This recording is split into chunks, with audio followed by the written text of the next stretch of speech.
Yes, a very good evening to you tuned into UBC TV. We thank you so much for following and welcome to this week's edition of UBC One-on-One with Michael Jordan Lukyamuzi. We talk about different topics, and the other week we had education. We are back on the line of politics. We want to talk politics because there is a lot boiling in our country. This is one field that will never rest. The guest I have is a party president in this country for a very long time. He has been a member of parliament and he is a voice very loud in this country. The party is the Conservative Party, where he is the president. We will get to know about that party as well. And he has been the member of parliament for Rubaga South constituency. The Honorable John Ken Lukyamuzi, the man, is here with us. Honorable, we are so glad to have you. So am I. I hope the public does not mind if I remove my... The distance between us is just good enough. Yeah, we are within. And I'm sure they will really want to see you. Yeah. How are you? How is everything? How is life?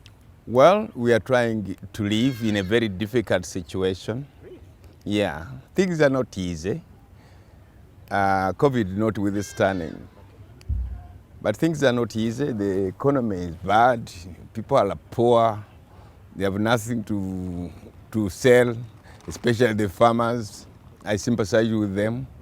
Those in government dismantled the parastatals of coffee and cotton that otherwise made life easy for many farmers in Uganda, who constitute almost 85%.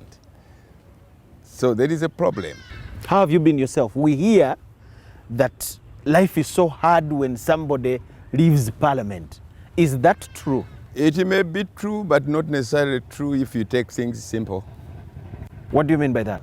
Yeah, if you don't live beyond your means, you can survive. There are even had times when friends with whom you have been sympathetic over the time run to your rescue, provided you are prepared to keep your name as you have always done. That is very important. Some people do not know that a name is a reputation in terms of wealth.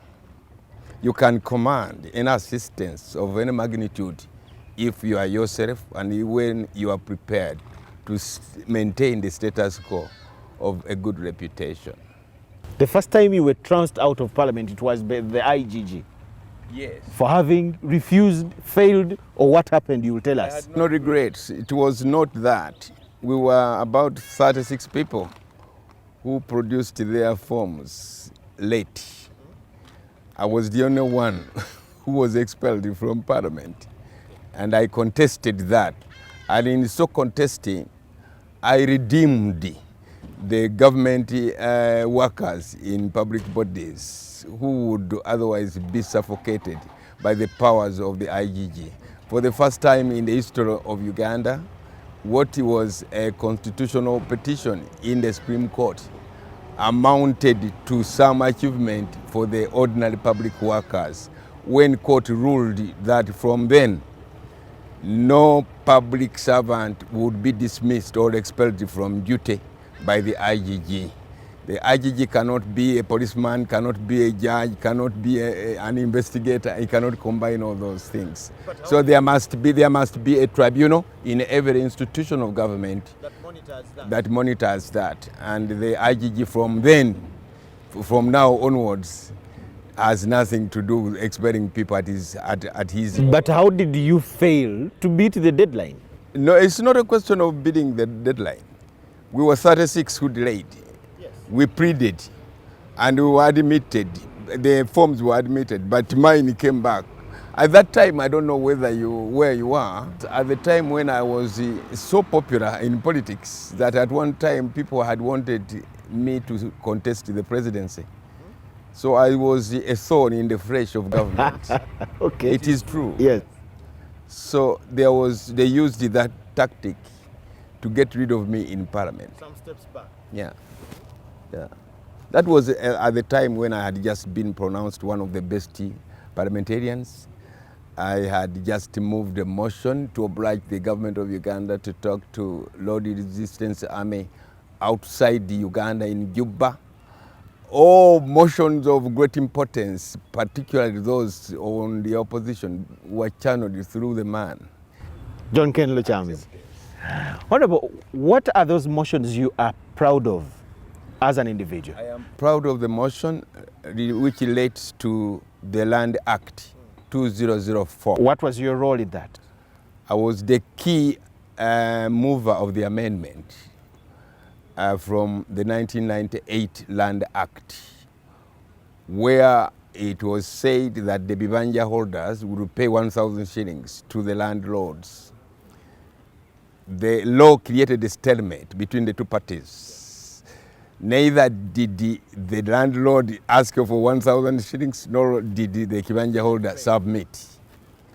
That law was senseless because one was supposed to pay 1,000 shillings to the landowner regardless of the size of that kibanja, even if it was 2 miles, as compared to or related to a 1 acre kibanja. Yes.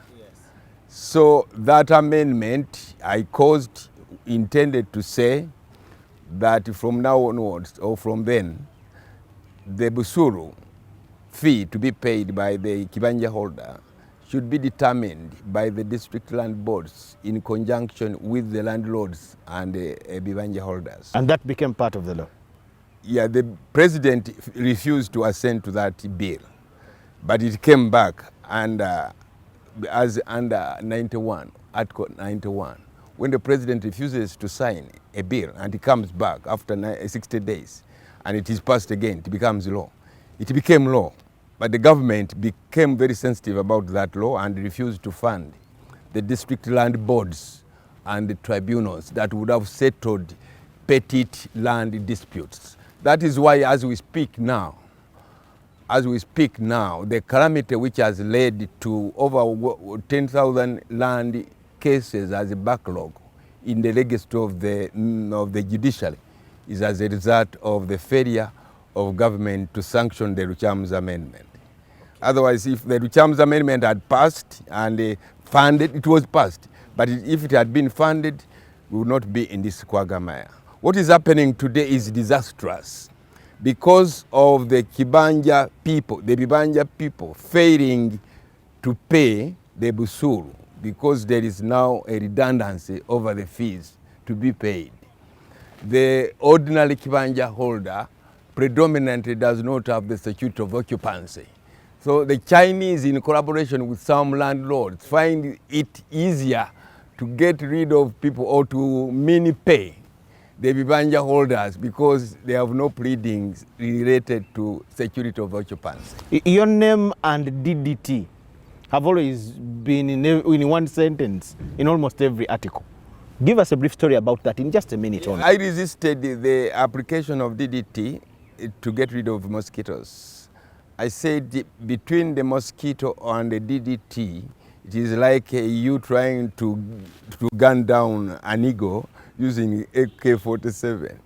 The chemical toxin is too strong for use as a repellent for malaria. And I succeeded. I went all over Uganda to demonstrate the agony related to the application of DDT in people's houses. That is why predominantly people are free from the toxin. Okay. Do you see the parliaments that have come after your group having MPs like you and your colleagues? When you listen to the Norbert Maos of this world, yourself, Ekule Park, all those people. Kero. Exactly. Do you see the parliaments? Yes. Do you see the parliaments that have come after you giving us that breed of members of parliament? I don't see even a near reflection of what I used. What do you think went wrong? First of all, the parliament is too big to be administered.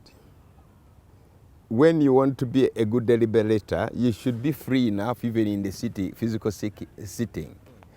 Nobody can subscribe to a debate in 2 minutes meaningfully.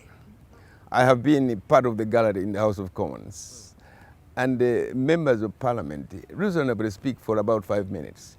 In terms of time use and the measure, 5 minutes is big enough for you to articulate your point. But what can you say in 1 minute or 2 minutes? As if that was not enough. Predominantly in our parliament now, when you see, if you have ever been to the House of Commons, what is on now in Uganda's parliament is chaotic. You know, if you want to bring a matter of public concern, you have to talk to the speaker ahead of time. That spectrum internationally was left to enable a member of parliament attack weak ministers without notice. But in the Uganda's parliament, you have to see the speaker first so that she or he communicates to the minister before you bring a question. And it does not help the process where you are checking wrongdoers. So the problem is structural within the parliamentary setting in Uganda? Yeah, why we don't have debate? I hope the Right Honorable Lanya will reflect a picture of substance in terms of discussion. Otherwise, if we go back to where we have been, it is absurd. It has nothing to do with the quality of the MPs that we send from the village. It has nothing to do with the quality. And even the induction.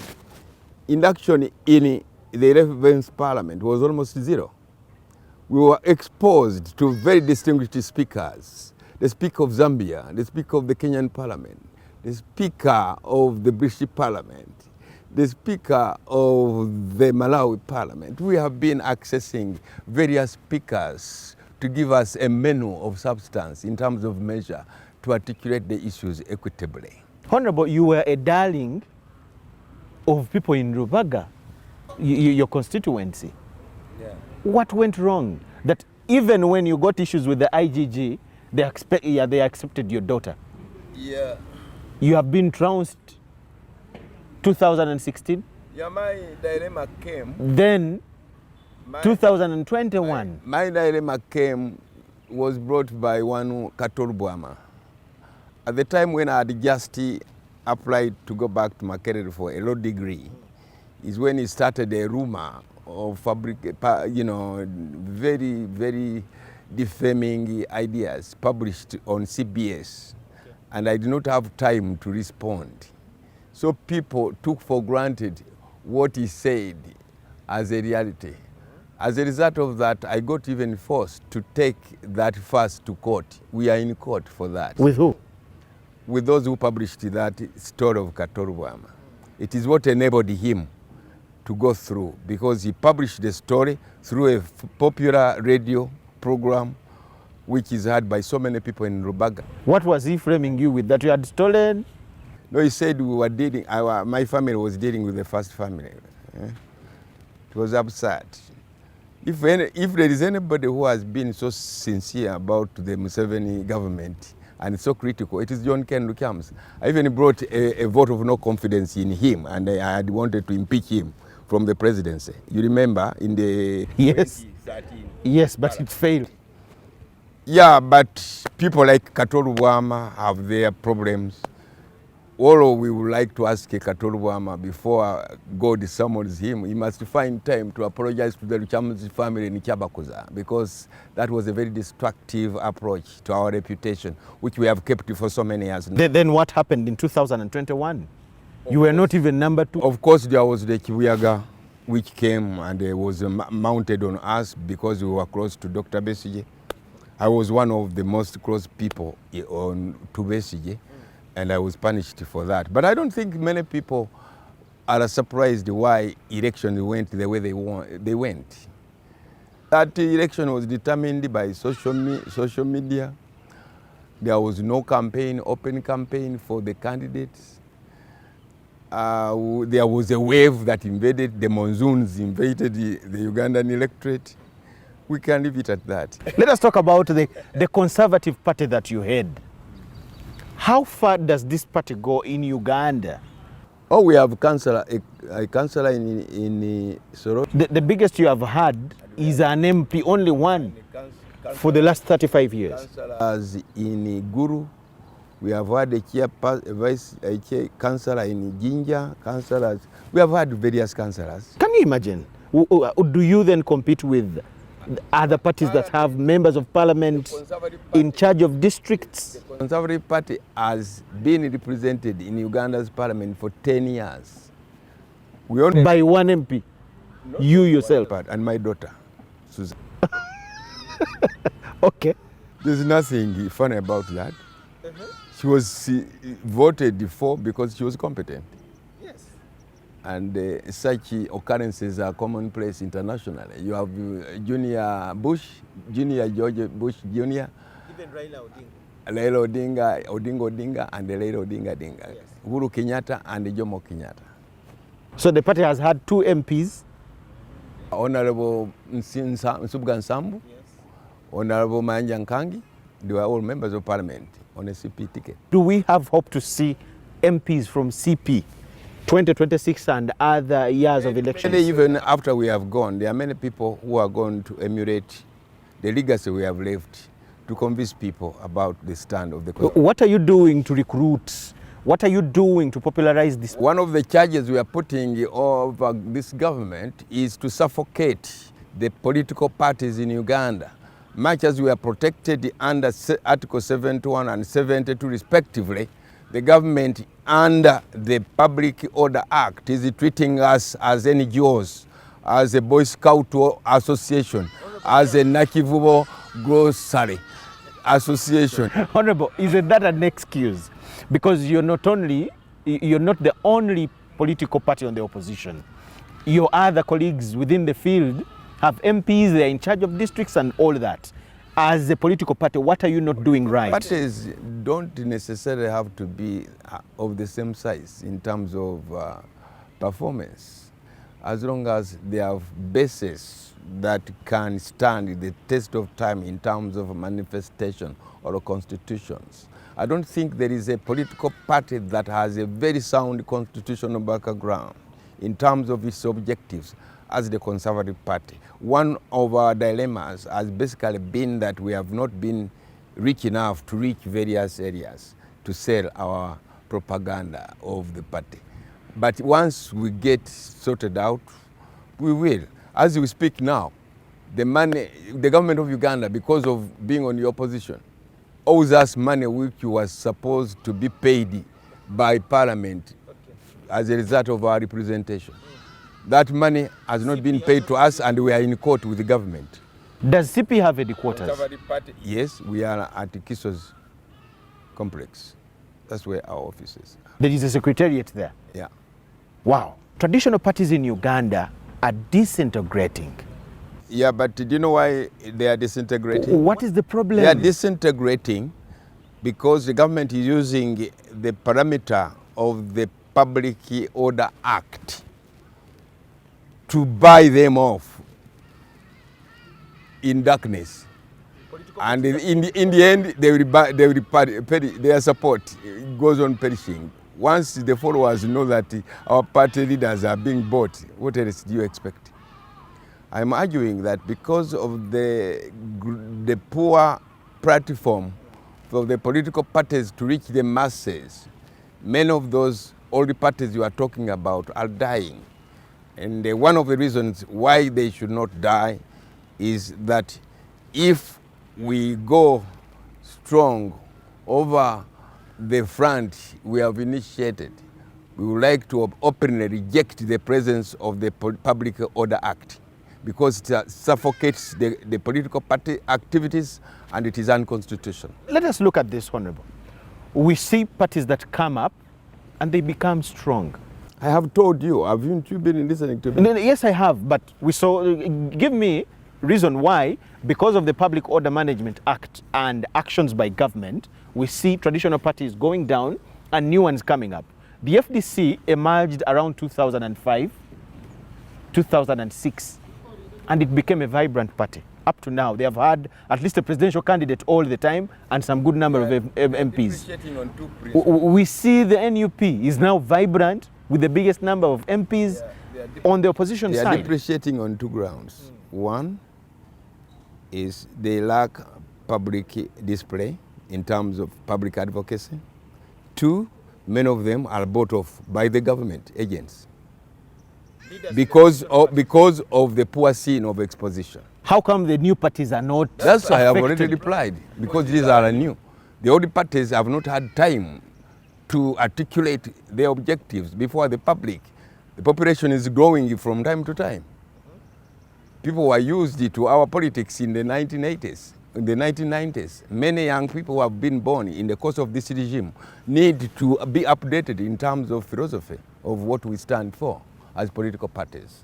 Once the atmosphere is open for us to visit various sectors in Uganda, the situation will change because many people like to know what the Conservative Party stands for that makes it different from other political parties. And that exposition is not common knowledge among the people. Does that justify the running around of politicians from one party to the other every election? Those are individual weaknesses, and I condemn them very, very strongly. Do you know we have politicians that have been in 3 parties? Every election they have a different party. Yeah, I know. And it is absurd. I hope you are not mistaking some of them joining the fronts or inter-party agencies. You are talking about joining real political parties. Yes, I know that. Especially this time round, 2021, we saw a big exodus from the Democratic Party crossing to the National Unity Platform. Yes, and right now we have a different picture. You know what I mean? No. What I'm saying, they are not there also. Are they still there? All of them still in that party? It was because of the atmosphere. The atmosphere is also bad enough to create that situation. What does that mean? What kind of picture does that give about our politicians when it comes to when it comes to respect for multipartyism? The political parties on the opposition should stick to their respective parties, even in situations of poverty. You are not going to move from one party to the other because of money. You are killing the spirit of political parties, because political parties are supposed to be the vanguard of contest in Uganda's politics in accordance with Articles 71, 72. We are fighting back to make sure that the parties dominate the scene of competition in politics, which is not so right now, because those in power want to behave like a Stalin, like a Hitler. And we are fighting tooth and nail to make sure that we have a lively atmosphere to enable us to articulate the objectives of our respective political parties. You can't preach democracy because you are not democratic yourselves. You can't stick to your parties. How do you fail to ensure democracy and stability in a party? Is the NRM democratic? Tell me. I'm also challenging you comparatively. First answer me, I'll answer you, Honor. What is your question? Yes. If we have seen party presidents failing to ensure democracy and stability within their parties, can they really have the moral authority to promise it to us, the whole of the country? Yes. The first key of democracy or democratic principle is the government of Uganda now. For example, the agony it has subjected to the Constitution of Uganda, which is supposed to be guiding us, is good enough to explain to you that we have started this story very miserably, very badly. As we speak now, the Constitution of Uganda has been butchered to the extent where the parameter of 2-term limit that would have directed this country to a change of government has been muddled. What about the age limit benchmark, which is supposed also to guarantee the transfer of power from one leader to the other? It has been muddled up. What about the elections, general elections? Can anybody be proud of elections going on now when we have been in the Supreme Court in the past elections on 3 consecutive occasions with the judges saying, yes, the vote rigging has been massive, but it did not subscribe to the substantial figures articulated in the Presidential Elections Act? That kind of nonsense is absurd. You are hiding away from the facts about the weaknesses from within your group as the opposition. I am saying that those weaknesses you are viewing are caused by the bad administrative atmosphere enshrined weaknesses in Uganda. like failure to stick to party ideologies and keep there. How come we have politicians like you that have been CP since we're in primary school up to now, Haven't you seen new parties yourself? Yes, I have seen them, but have Yes. remained What is so intact. different between you and other politicians? I am persuading others to behave like John Ken Lukyamuzi because it does not pay. How come the government weaknesses have not affected you as a person to leave your party? Yeah, because I am myself. I love my party. You cannot buy me as if you are buying tomatoes. You are part of a group that came up with an idea whose name has become the Front, HCND. And actually the name is HCND Chavesije. What are you guys trying to come up with? How legal is it? What do you want to do? It is not HCND Chavesije, that is wrong. That's the name in town. No, it is the People's Front for Transition. It What is is it exclusive. It is not equivalent to inter-party spirit of cooperation. Why am I asking you what is it about? Yeah. We had an election, it ended, the winners were announced, and we moved on. What else are you coming up with? There are many ways of skinning a cat. Which cat do you want to skin? There are many ways of skinning a cat. You can use vapor to kill the cat. You can use a needle to kill the cat. You can blow the cat off the ground. We came with that name because we wanted to concentrate our problem to specifics. Unlike the TDA, unlike the inter-party spirit of cooperation, this is a front that is concentrating on a long-standing problem of Uganda, which is that after a whole 59 years of independence, this country has not had any chance of seeing the change or transfer of power from one president to the other. As if that was not enough, sir. As if that was not enough, we have most of the problems Uganda has had, including the coming of Amin, Obotetu, Mwanga, Tito Lutwa, Binaisa, is all tied down to the lack of access to a system which enables Ugandans to move from one top leader to the other.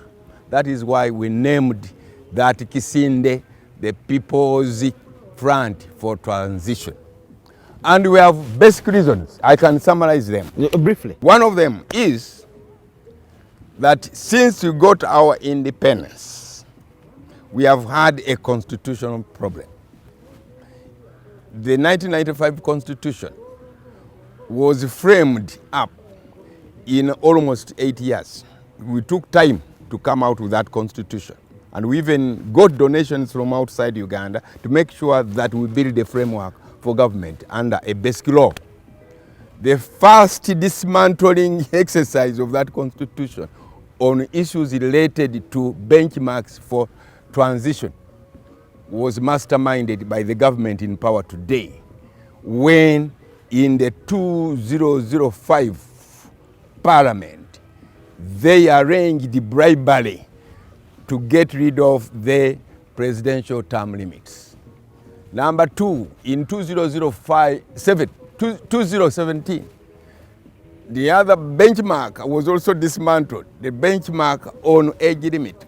When you clock 75 years, whether you are good, so good that you would rather stay in power, you have to go.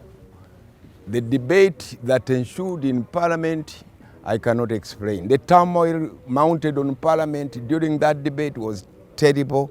You remember how a garrison from President's office soldiers moved to beat up members of Parliament, an exercise which even never occurred in 1966 when Obote dismantled the Independence Constitution of 1962. The Constitution of 1995 put in place another benchmark, the benchmark of general elections.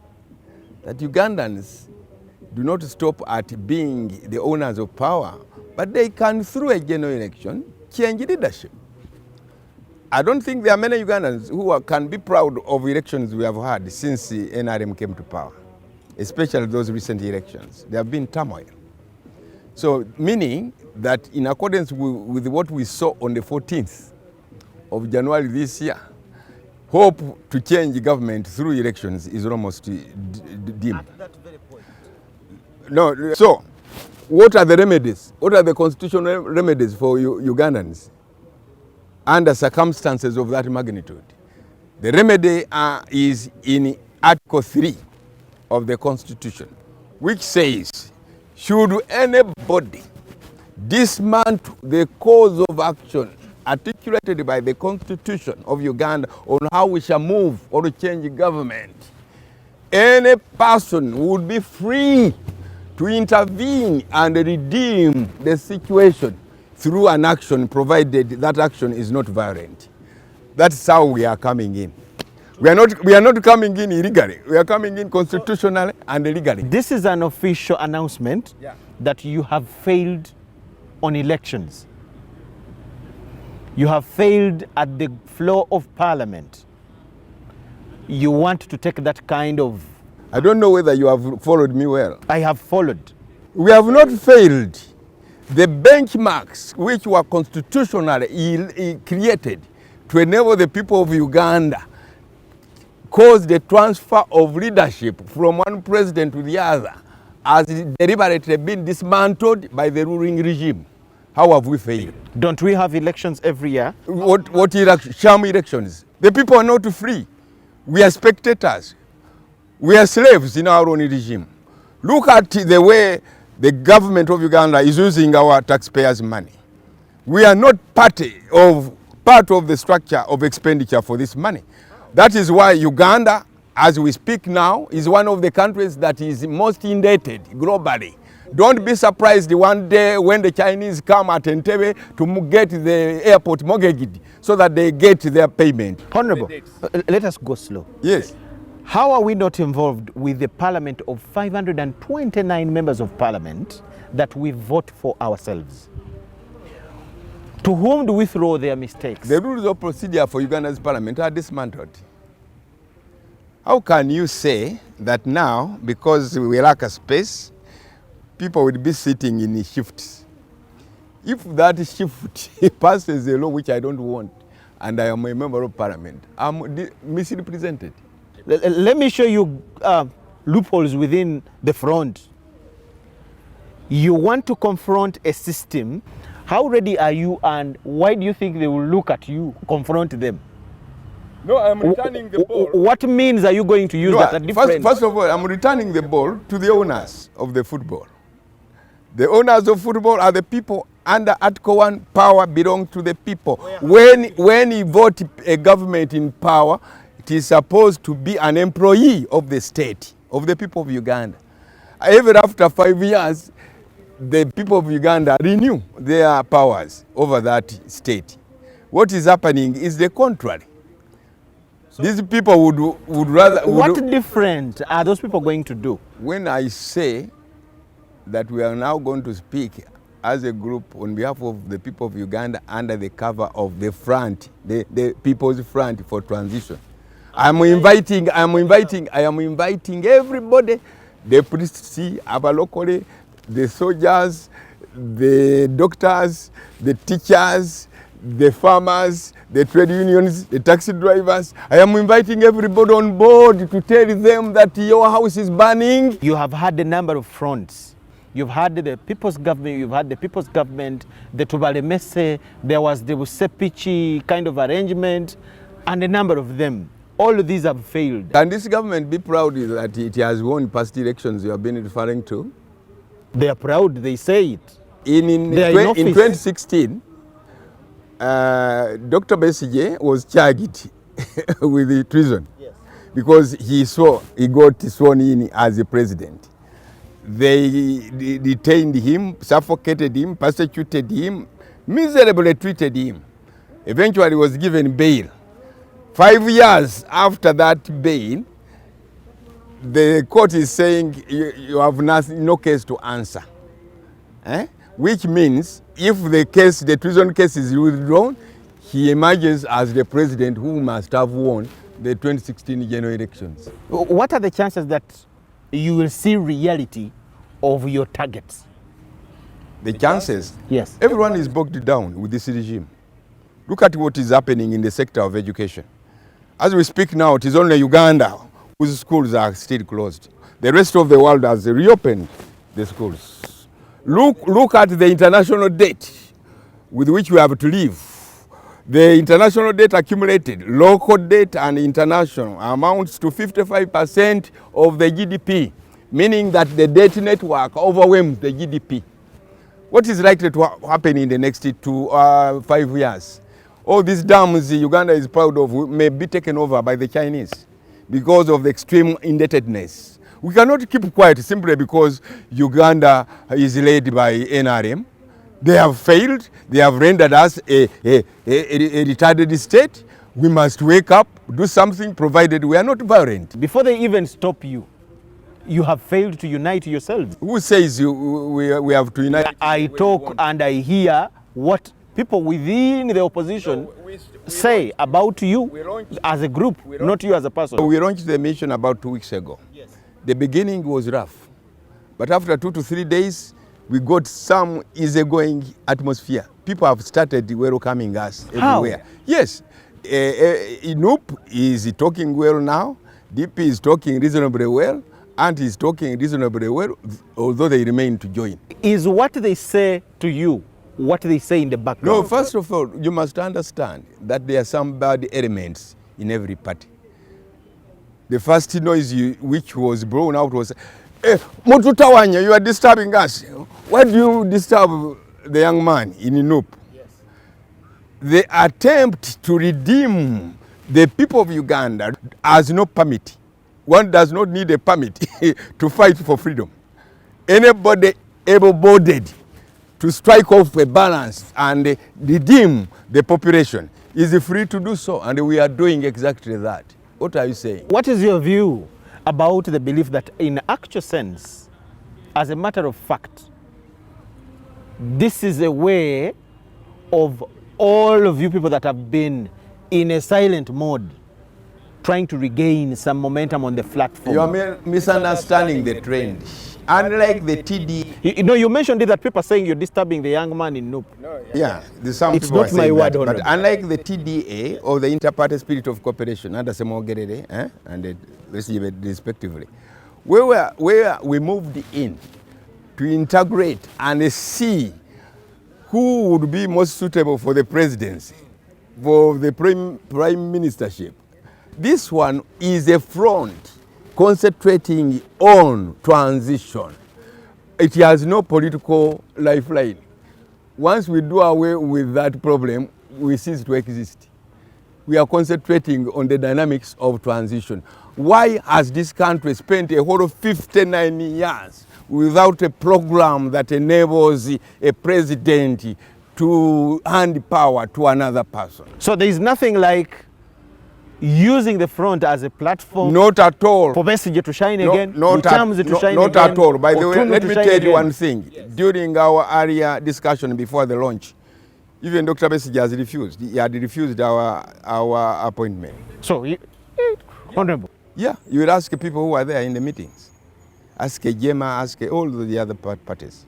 He had refused. He said, me, I am tired of that position. I want to be in the background to mobilize the population.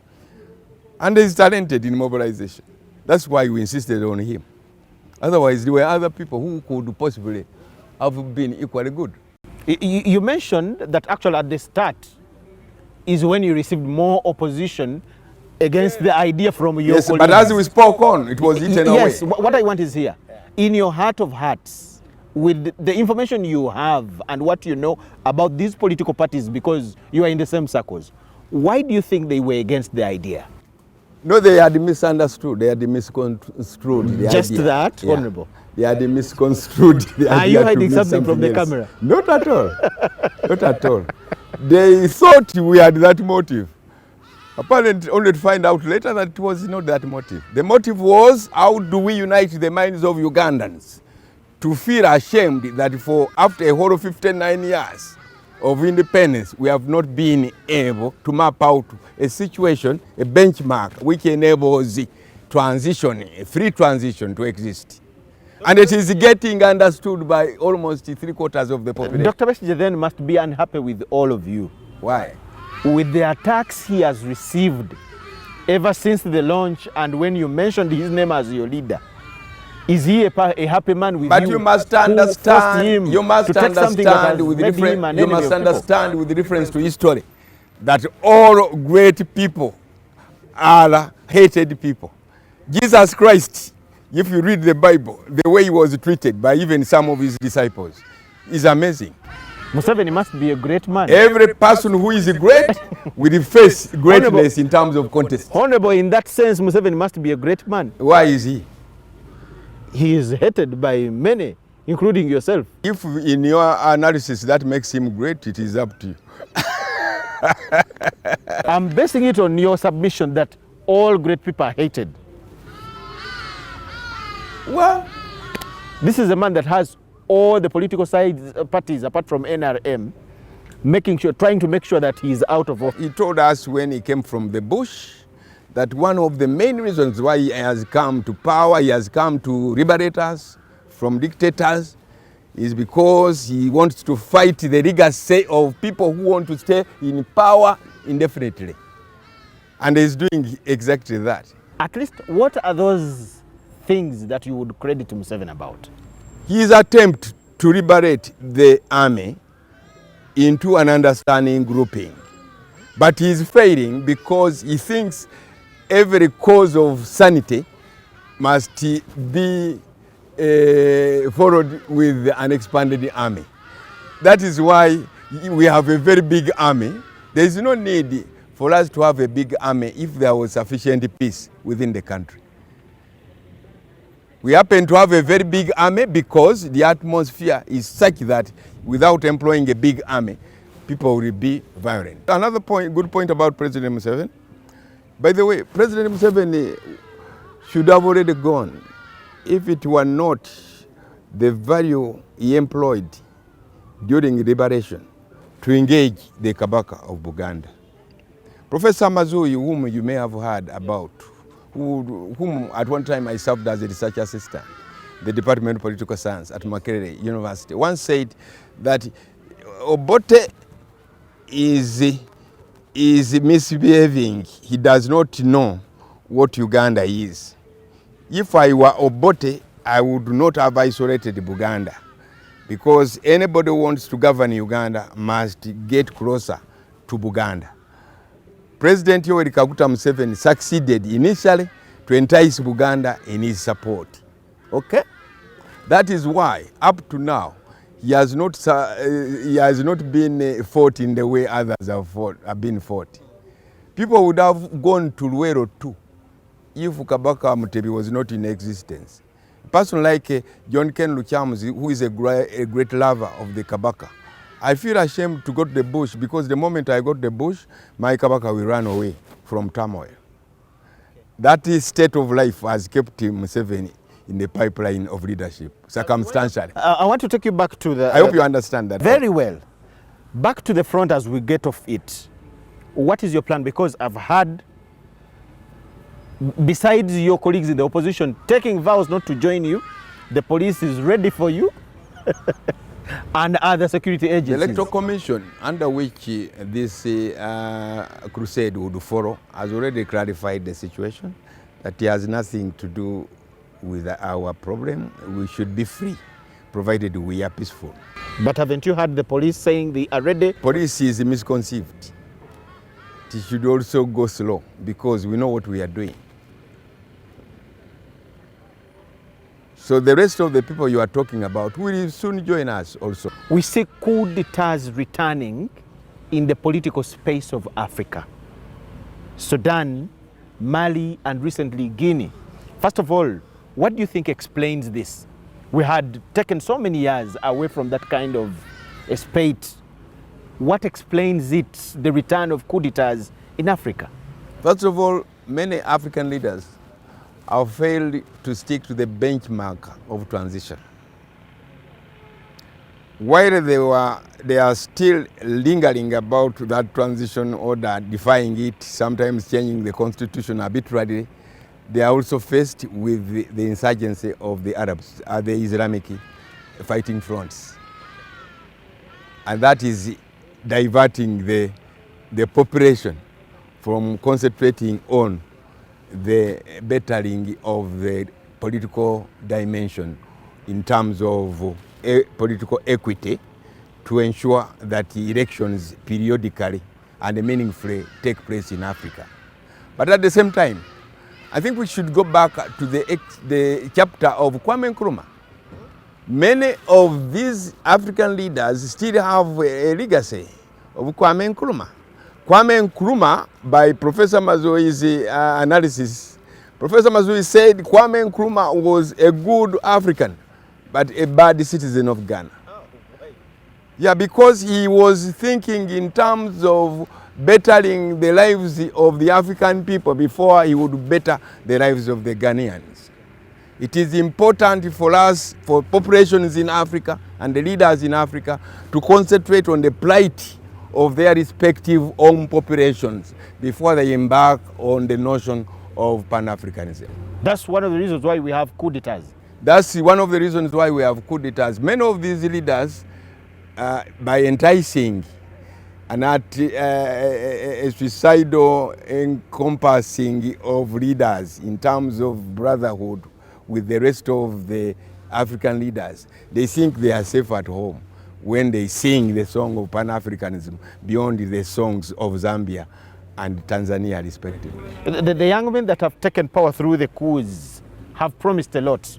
In Guinea, I hear of a 6-month transition with a 6-month transitional president who is 41 years old, a colonel in the military.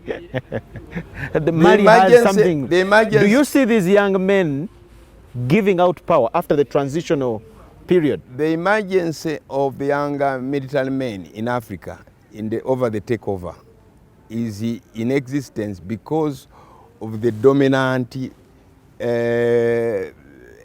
dictatorial force surrounding their governments.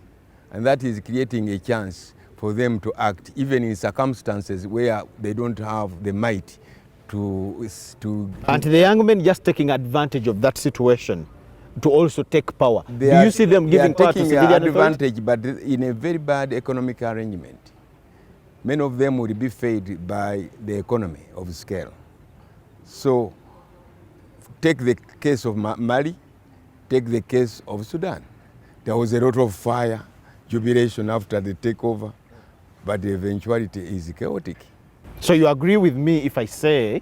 I would like to advise... If I say, much as we have the dictatorial systems, coup d'etats would not be the right path? Not only that, coup d'etats are not the solution to the problem. Because you go for a coup d'etat and then you return to zero from where you are. I want us to wind up with Kenya.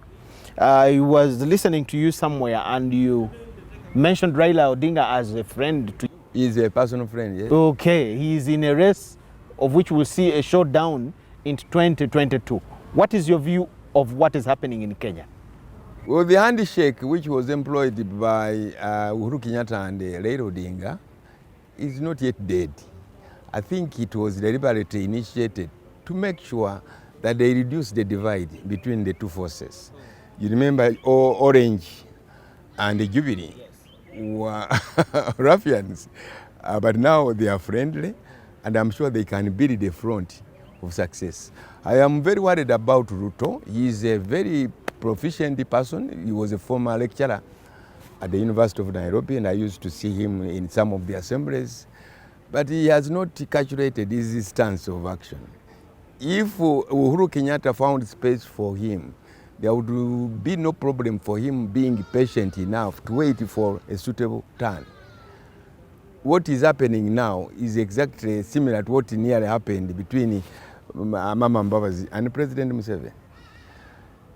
If your boss changes the mind set by saying because of the circumstance in existence, I am now forwarding this man, you should be good enough to work closely with him because he has also... Isn't this Ruto's time also to shine? Because if this opportunity goes, who knows what will happen later on? Well, it is not, because he comes from a unique tribe which would have a unique opportunity in the next turn should Raila Odinga go out of power. One of an aspect that we have to get rid of in our politics as Africa, the tribal connections and connotations. Yeah, the tribal connections should not necessarily be referred to as animosity, because unless they are misused. Very soon we are also announcing here in Uganda that we need a new governance style. The system of government under Museveni is indescribable. You can't call it Musevenism, you can't call it unitary. It is a mixture of events of confusion in economics. So we would like Uganda to come out with a new government system which empowers the regions, especially the regions that saw the founding of the Ugandan nation in 1962. As we speak now, nearly 70% of the taxes come from Wakiso and Kampala.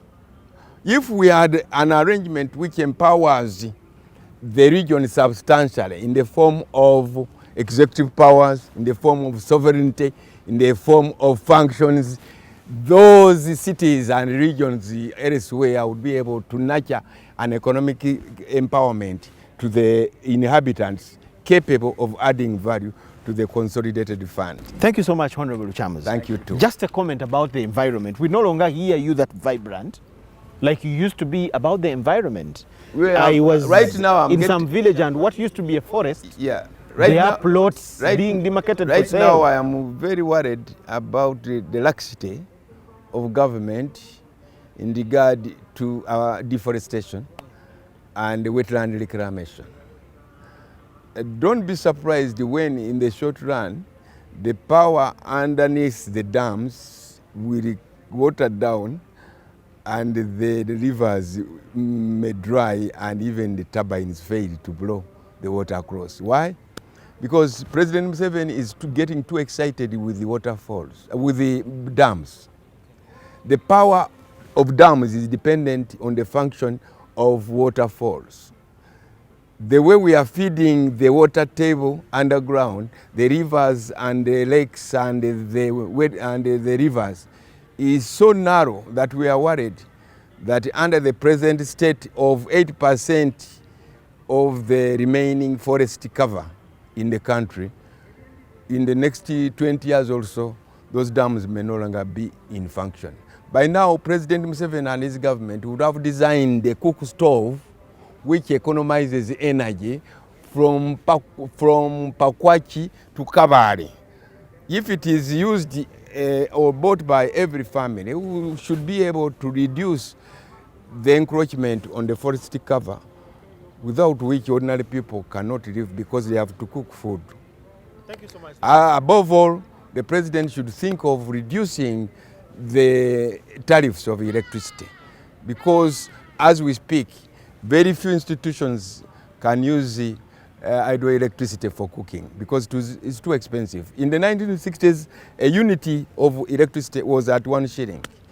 Right now, it is above 1,000 shillings. Thank you so much, the Honorable John Ken Lukyamuzi, the man from Lubaga, and we visited him in his constituency where he stays. He's no longer the MPs, but he's a resident in Lubaga. I still command. Okay, he says he still commands. Yeah.